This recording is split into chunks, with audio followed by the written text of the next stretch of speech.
Welcome back to The Source on KSTX. I'm David Martin Davies. On July 20th, 2013, Robert Wayne Knoll saved the life of Jeffrey Decker.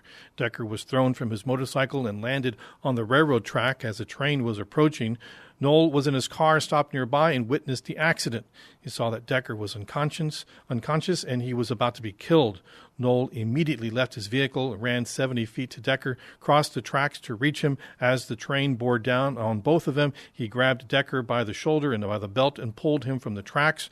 And as they cleared the tracks by just a few feet, and the train passed by. This was an act of heroism, and these things happen more frequently than you might imagine. But why do they happen at all? Why would you risk your life to save a stranger? Have you ever seen acts of heroism? Do you know of a local hero? We want to hear the story. Call in, join our conversation. The number is 210-614-8980, 614-8980. You could also email with your questions and comments to the source at TPR.org. And with me to talk more about that is David Rand. He is a Yale researcher studying this effect. He studies cooperation and economics and management and psychology. Dr. Rand, welcome to The Source. Thanks. Great to be here. So is this an irrational act to save the life of a stranger? I guess in our research suggests that it is, in the sense that these desire to help other people seems typically to be motivated by kind of gut-level emotional responses, whereas when you stop and think about it and act more deliberately, it makes you less likely to want to help. So the more you think about it, the less likely you are to go out and risk your life. So if you contemplate the consequences. But so then if it's an instinctual act, then is it a genetic act? Is it built into our hardwiring? It's a great question, and I have a lot of evidence, I think, that suggests the answer is no, that it's not an evolved thing exactly, but it's a sort of learned intuition or habit, where in most of the time in our life, it's actually in our long-run self-interest to be helpful, because if I help you today, that makes you more inclined to help me tomorrow. And most of the interactions that are really meaningful and important in our lives are with our friends, our family, our coworkers, which are these kinds of repeated interactions. But then when people get into the habit of helping, because it's usually a good idea, that becomes your default. And when you find yourself in a really high-risk situation, for example, or a situation with a total stranger, your first impulse is to keep treating it like daily life, where it's a good idea to be helpful. And when we stop and think about it, you're like, oh, this really is different, and here it probably doesn't make sense. Does it have to be a death-defying act? You know, do you have to put your life on the line, or can it just be a small act of altruism like giving to your public radio station? Well, most of the research that I do is on small-stakes cooperation. So we do these experiments where we give people small amounts of money, like a few dollars, and then they choose how much to keep for themselves and how much to contribute to public goods that benefit numerous other people. And we find the same things there that are suggested in our study on these extreme life-risking altruists, which is that people's first response is to contribute and to help others, and then when you make them stop and think about it, it makes them more selfish. And so this has impact on everything from, you know, how we fund our government and how we keep our nonprofits sustainable. It's true, although I think that a lot of the evidence is from more interpersonal relationships, and it could be that when you're thinking about more abstract things like government or charities, it's different, because I think a lot of where that instinct comes from is the concern about harm happening to other people, and that's a very sort of deep concern, and it doesn't necessarily generalize to more institutional settings or contexts. So I keep thinking about the line from Shakespeare, Hamlet, Act 3, Scene 1, you know, conscience makes cowards of us all. And so you're saying that as people mull these things over, that they're less likely to be brave. Yeah, I think that's right. And so how do we defeat that? How do we make people, mull things over? And I mean, do we want to, or is this how it's going to be? No, I mean, I think it depends on the context. Probably for like extreme altruism kind of settings, it's probably going to be largely driven by those kind of automatic responses. Although it could be that you can get people more trained for that. Like I feel like a lot of in doing the research on these extreme altruists, many of them were ex-military people who said that you just learn that you risk you put your life on the line for your comrades all the time, and that just becomes second nature to you. So I think there is a way that you can sort of learn and cultivate that automatic desire to help. But I think it's also what you're saying is very important, that there are many situations where we really would like people to be rational and deliberative because you can make better decisions, but also not undermine their desire to help others.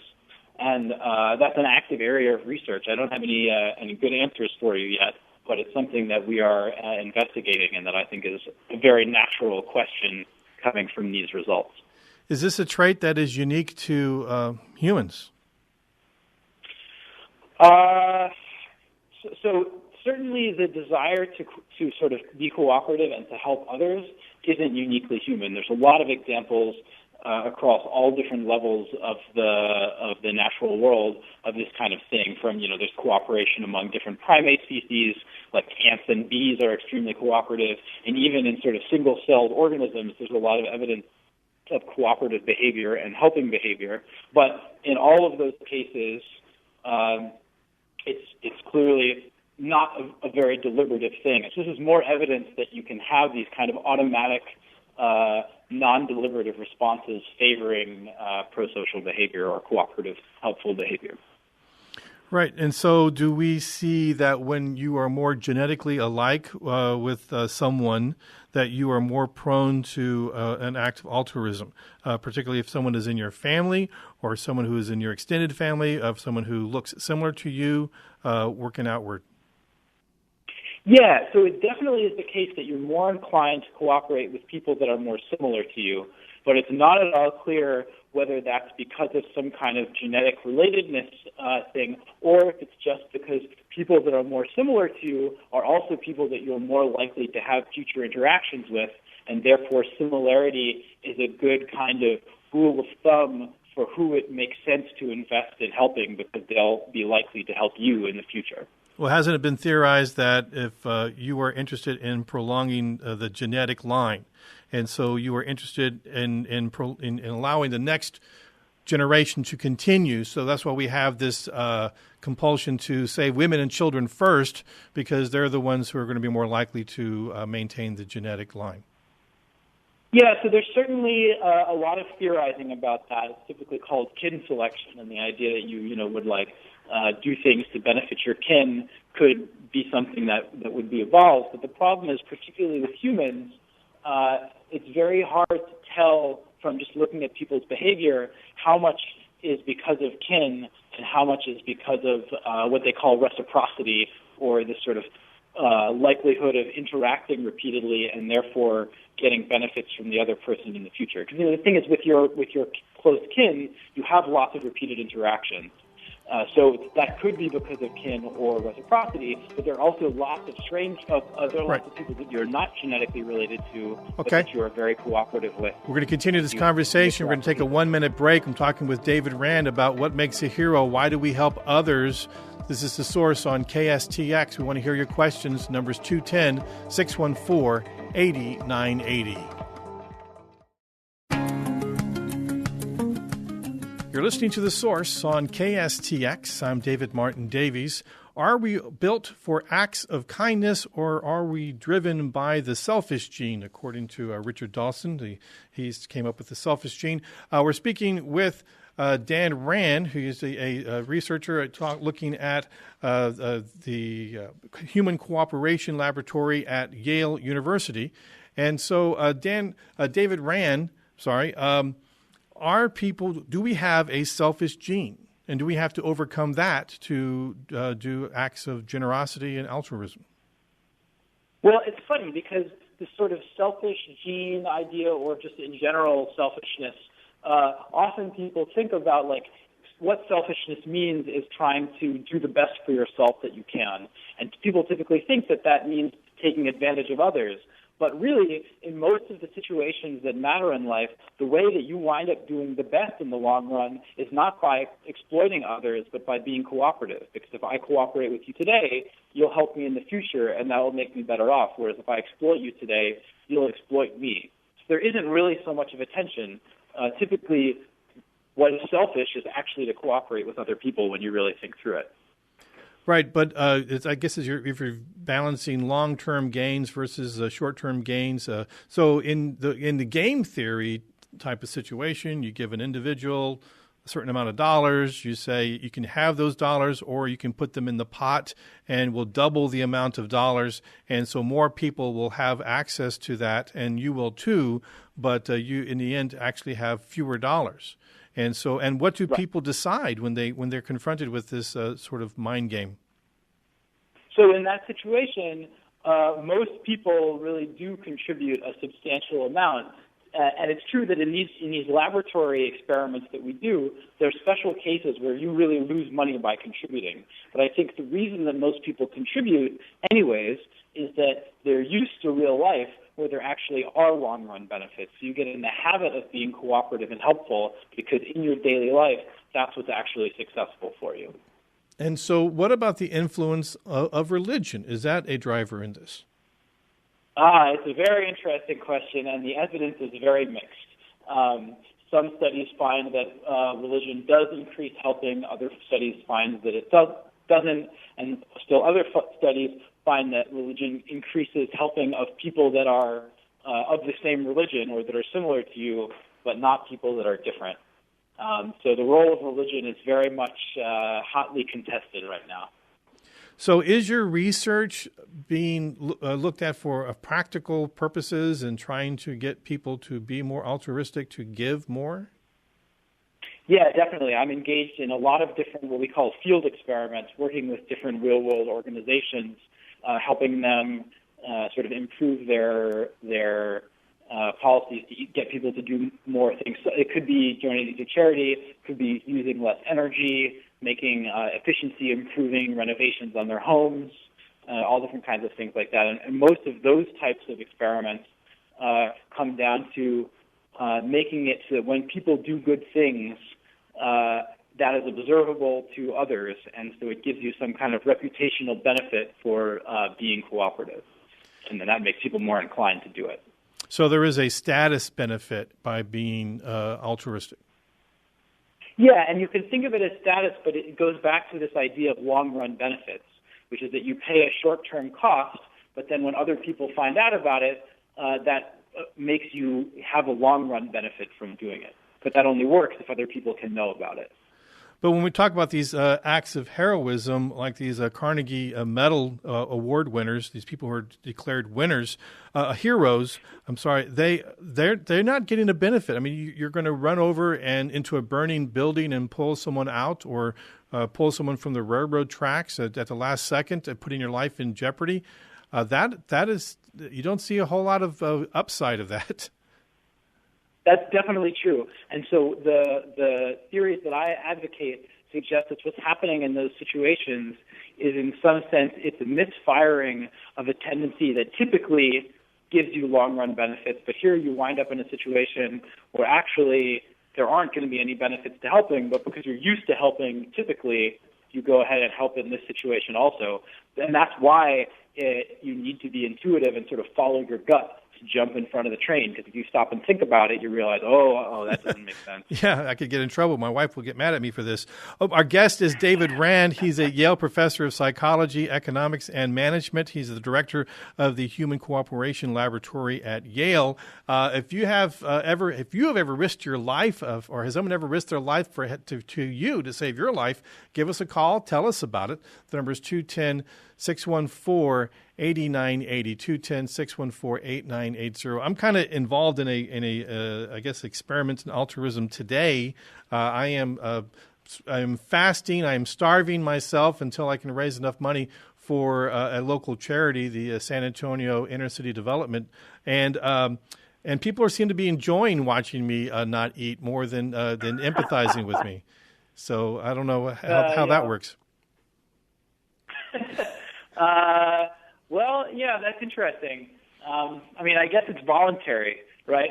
So if you were a hostage and people were saying, donate money or else we're going to starve this guy, I don't know if that might drum up more support. Yeah, that would work. Not.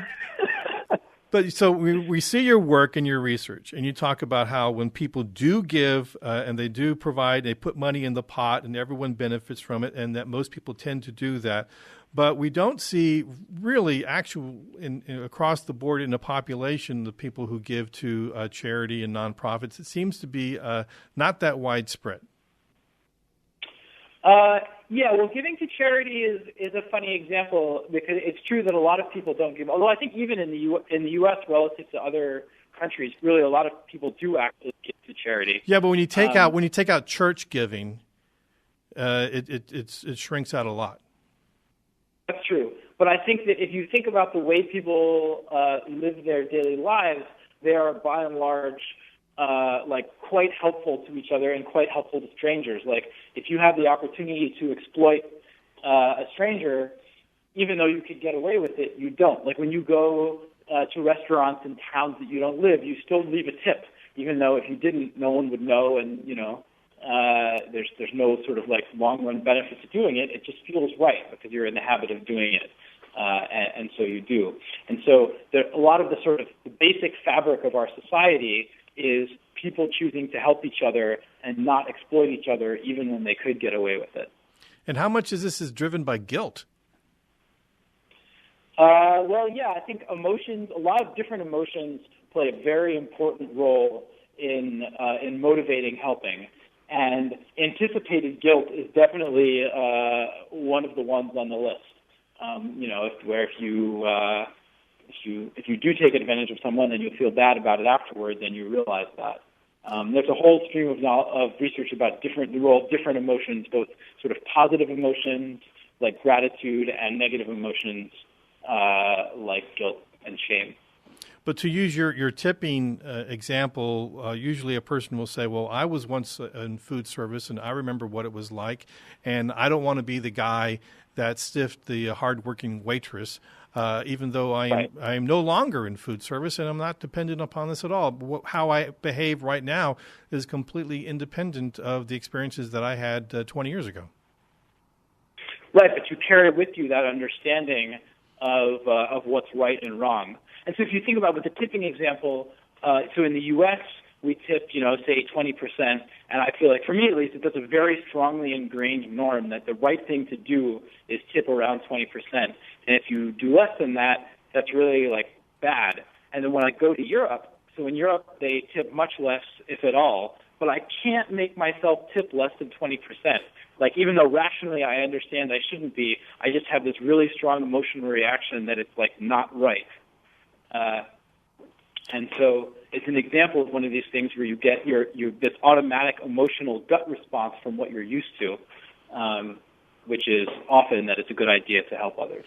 So in your research, do you look at what happens when these patterns break down, when people no longer are interested in providing, giving to the community and taking care of the guy next to them? Do we have societal breakdown? Yes, definitely. It's a major thing where it's only in your long-run benefit to be cooperative if other people are also being cooperative. And so if for some reason you get a shift in people's sense of what's right or people's expectations about what others are going to do, you can definitely get these breakdowns of cooperation. And if you look cross-culturally, there are a lot of countries where people have very low trust of strangers and very low sort of willingness to help those they're not very closely associated with. And I think part of what makes the U.S. have pretty strong norms of helping others is that, by and large, we have a government and institutions that work well, such that you know that you can feel safe sort of exposing yourself to a situation where you might get taken advantage of, because if that happens, you can go to the authorities and it will get sorted out. And so that kind of strong rule of law supports internalizing a sense of it being okay to trust others. So it seems like there's a level of momentum that's behind all of these acts, that if a person feels like they are part of a chain that will continue, and that but if the chain does not exist, and then they're just being a sucker or a sap. Yep, I think that's a really good way of putting it. There's a lot of momentum. You're carrying your past experiences forward with you, and it's sort of pushing you in one direction or the other. So it's beneficial for everyone to keep the momentum going. Yeah, no question. All right. David Rand, Yale professor of psychology, economics, and management. He's the director of the Human Cooperation Laboratory at Yale. He says it's a good idea for everyone to be a good guy. Right, David? Got it. All right. Thank you for joining us. And this is The Source on KSTX. Thanks so much for tuning us in.